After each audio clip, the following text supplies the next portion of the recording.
Grimsby Manor calling, Grimsby Manor calling. This is Sir Barkley Toodle, gentleman of Mayfair and master of wit, welcoming you to another installment of Toodle Tales. Kindly compose yourself, ruffles straightened, tails tucked, and prepare for an adventure of impeccable absurdity. Tonight we continue Sir Barkley Toodle's trip to Bath. Part 3. The Train to Bath. The train to Bath wheezed into the station with all the grace of an aging accordion and the enthusiasm of a stale boiled potato. Steam billowed, brass fittings rattled, and someone's tartan thermos exploded near platform 1. Sir Barkley boarded the first-class Pullman car with great ceremony, only to discover that first class was not so much luxurious as historically confident. The velvet seats were faded, the woodwork had the polish of a well-used teacup, and the air carried the faintest whiff of turnip. Seated already, upright and unmoving, was a badger in a sharply tailored houndstooth waistcoat, poring over a sheaf of estate ledgers with the intensity of a bishop reading sin. His fob watch ticked menacingly, and his gaze flicked up only long enough to mark Sir Barkley's entrance with the disapproving look of one who had seen a hat too cheerfully tilted. "Ah," said Sir Barkley, removing his bowler with an elegant flourish, "what a positively magnificent Pullman car! The heritage, the upholstery, the frayed tassels." The badger snorted into his pince-nez glasses. "It is a carriage, not a Pullman, and one does not compliment dry rot." "Delightfully droll," Sir Barkley said, unbothered, as he tapped his pipe thoughtfully and turned to Giles, who was engaged in a losing battle with the luggage compartment. "I say, Giles," he called, "is there not space for the steamer trunk marked Ascot's Casual to Formal?" "Not unless I evict the brass samovar and somebody's bassoon," Giles muttered. "I'll try to wedge it under the seat." "You'll wedge nothing under my seat," the badger snapped, not looking up from his papers. "This is half of a first-class reservation, not an airing cupboard, and I have documents." Giles rolled his eyes and attempted to balance a large striped trunk on its end between the velvet bench and the window. The badger's whiskers twitched with barely contained wrath. Sir Barkley leaned down to supervise. "That's the one with my evening cravats and formal trousers. Mind the crease." "I'd mind it better if it weren't jabbing me in the ribs," grumbled the badger.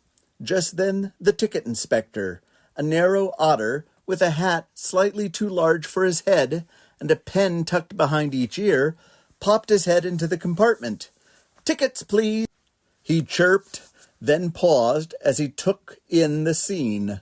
"Gracious, we've a bit of a luggage fete here, haven't we?" The badger glowered. "I am Mr. Thistle Gromley, estate manager to the Marquess of Bath. I occupy precisely half this compartment." "Aye, and the luggage seems to occupy the other 1.5, said the otter, scribbling something that looked suspiciously like badger volatile in his notebook. Sir Barkley passed over his embossed travel folio with a satisfied smile. "I made sure to purchase the largest trunks on the market, you know. My garments must never touch. It leads to emotional wrinkling." The otter blinked once.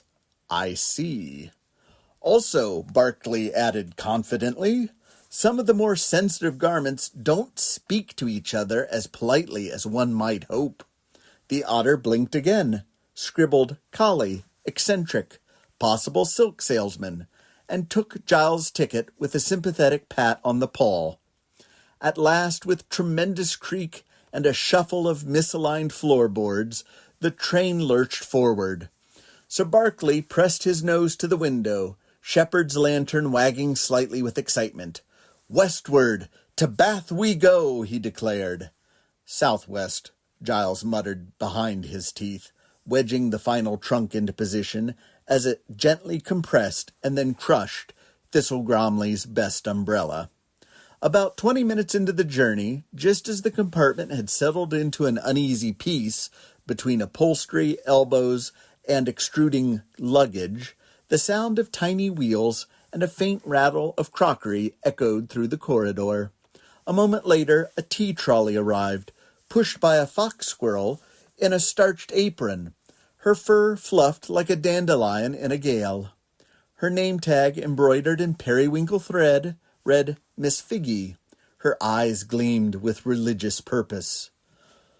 "Good afternoon, good passengers," she trilled. "I am Miss Figgy, and I bring the sacraments of scone and the holy vessels of jam. Would you be taking refreshment?" Sir Barkley sat up straighter, his bowler having shifted dramatically in his sleep. "I should very much enjoy a cup of tea with cream and sugar," he said politely. "But if you would be so kind, do hold the tea. I've no use for the beverage itself. It interferes with the texture of my whiskers." Miss Figgy nodded solemnly. "Understood, sir. 1 creamed and sugared absinthe. A very modern palate you have, sir." Sir Barkley grinned at Miss Figgy and handed her a 2pence and remarked, "Keep the change." Giles reached into a change purse which contained most of the money for Sir Barkley's trip and handed a 10-shilling coin to Miss Figgy with a wink. She turned to Mr. Thistle Gromley, who peered over his ledger as if someone had tapped it with a wet fish. "I will have an Earl Grey, properly steeped, no leaves, no nonsense," he said, in a tone usually reserved for threats and accountancy. Miss Figgy poured with ritualistic reverence from a battered teapot with a chip in the handle. Out came a torrent of dark brown liquid and something approximating sediment. She handed the badger a cup that sloshed like a bog and said with great pride, "We do like to honor the terroir of the leaves." Thistle Gromley blinked at the floating mulch. "This is a compost pile." "Very artisanal," said Miss Figgy, beaming. At this moment she reached beneath the trolley and retrieved a lidded wicker basket, which she placed with ceremony atop a doily. "And now," she said, "the scones." Everyone fell silent. With great care, she lifted the lid to reveal 3 perfect scones, arranged as if each was a piece of the true cross. Their golden crusts glowed softly in the compartment's gaslight, and their sugared slowberries glistened. "These were baked at dawn," she whispered. "The clotted cream is from a dairy where the cows listen only to lullabies. The jam is from a strain of raspberry so exclusive it has trust issues." She produced a silver spoon with trembling paws. "No substitutions, no modifications. The jam goes under the cream or not at all. If anyone suggests lemon curd, I shall require a physician." Sir Barkley placed a paw over his heart. "My dear Miss Figgy, I have never been more moved by a pastry." "Just so," she replied, and delicately plated one of the scones for him. She turned to Giles, who shook his head slowly, arms folded. "None for me." "No tea?" she asked, aghast. "No scone?" Giles sighed. "I've worked for the baronet since the summer when he tried to open a jam museum in the boot room. I've seen things. A lot of things. Tea's not going to fix them." Miss Figgy looked momentarily wounded, then nodded. "You've clearly walked through the very fires. I understand entirely." She had no idea what a boot room was, but the expression on Giles' face told her it was not the place for jams, jellies, marmalades, or preserves. With her duties complete, she wheeled the trolley onward, leaving behind the scent of butter, bergamot, and spiritual confusion. Sir Barkley leaned back, eyes closed, sighing as if having just attended a minor opera. "To Bath and the West," he murmured contentedly, and sipped his cream and sugar. "Southwest," Giles said flatly.